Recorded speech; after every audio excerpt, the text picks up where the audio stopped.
அனைத்திந்திய அண்ணா திராவிட முன்னேற்ற கழகத்தில் பிஃபார்மில் ஓ பன்னீர்செல்வம் அவர்களுக்கு பதிலாக எடப்பாடி பழனிசாமி பொதுச்செயலாளர் என்ற முறையில் கையொப்பம் இடலாமா?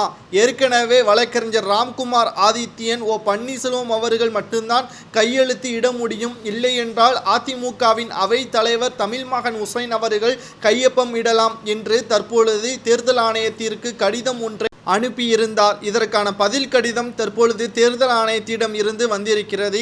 எடப்பாடி பழனிசாமி அவர்கள் அதிமுகவின் பொதுச் செயலாளராக தேர்வு செய்யப்பட்டது தற்பொழுது நீதிமன்றத்தில் வழக்கு தொடர்ந்து நிலுவையில் இருக்கக்கூடிய நிலையில் தமிழ்மகன் உசைன் அவர்கள் தற்பொழுது அதிமுகவின் அவைத் தலைவர் என்ற முறையில் பிஃபார்மில் கையொப்பமிடலாம் என்றும் தற்பொழுது ஓ பன்னீர்செல்வம் அவர்களது வழக்கும் நீதிமன்றத்தில் தற்பொழுது தொடர்ந்து நடைபெற்று வருவதால் அவர் இந்த பதவியில் தற்பொழுது முழுமையாக அவரால் அதிகாரம் செலுத்த முடியாது என்றும், ஆனால் அதிமுகவில் இருந்து இன்று வரை ஓ பன்னீர்செல்வம் அவர்கள் நீக்காமல் இருக்கக்கூடிய நிலையில் அதற்கான எந்த ஒரு சாட்சிகளும் இல்லாத நிலையில் அதிமுகவில் ஓ பன்னீர்செல்வம் அவர்கள் வேட்பாளர்களை தேர்வு செய்யக்கூடிய அதிகாரம் இருக்கிறது. அதாவது அதிமுகவில் ஓ பன்னீர்செல்வம் அவர்கள் எடுக்கக்கூடிய முடிவுகளுக்கு பெரும்பான்மைகள் இருந்தால் அதை அதிமுகவின் மற்ற நிர்வாகிகள் ஏற்றுக்கொள்ள வேண்டும் என்பதற்கேற்ப தற்பொழுது தேர்தல் ஆணையம் வெளியிட்டுள்ள அறிவிப்பு தான் ஒட்டுமொத்த அதிமுகவில் எடப்பாடி பழனிசாமி அவர்களுக்கு அதிர்ச்சி அளிக்கும் வகையில் அமைந்திருக்கிறது. கிட்டத்தட்ட எடப்பாடி பழனிசாமி அவர்கள் அதிமுகவின் பொதுச் செயலாளராக வந்துவிட்டால் அனைத்தையும் ஆட்டி படைத்து விடலாம், ஒருபோதும் அதிமுகவிலிருந்து ஓ பன்னீர்செல்வம் அவர்கள் மீண்டும் இணைய முடியாது என்பதற்கேற்ப சதி திட்டங்கள் பல போட்டியிருந்தாலும் தொடர்ச்சியாக ஒவ்வொரு தேர்தலாக இருக்கட்டும்.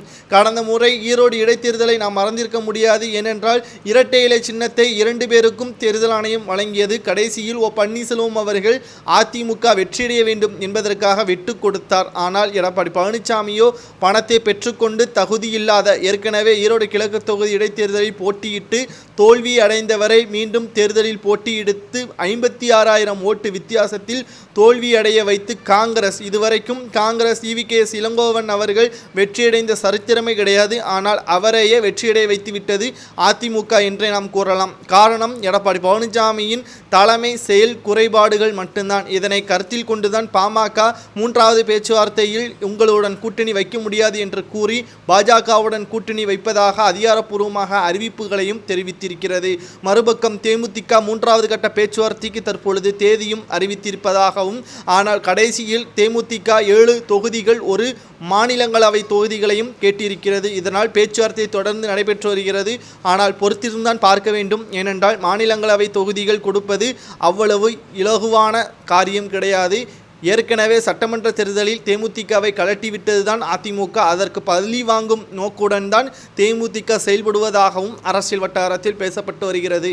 தேர்தல் ஆணையமானது கொடுத்திருக்கின்ற கடிதத்தின் மூலமாக ஒட்டுமொத்த அதிமுகவின் நிர்வாகிகள் எடப்பாடி பழனிசாமி கடும் கோபத்தில் இருப்பதாக செய்திகளும் வெளியாகி கொண்டிருக்கிறது. தமிழ்மகன் உசைன் அவர்கள் ஒரு பக்கம் சந்தோஷம் அடைந்தாலும் இதனால் எடப்பாடி பழனிசாமி அவர்களுக்கும் தமிழ்மகன் உசைன் அவர்களுக்கும் பிரச்சனைகள் வரலாம் என்றும் தற்பொழுது செய்திகள் வெளியாகி இருக்கிறது.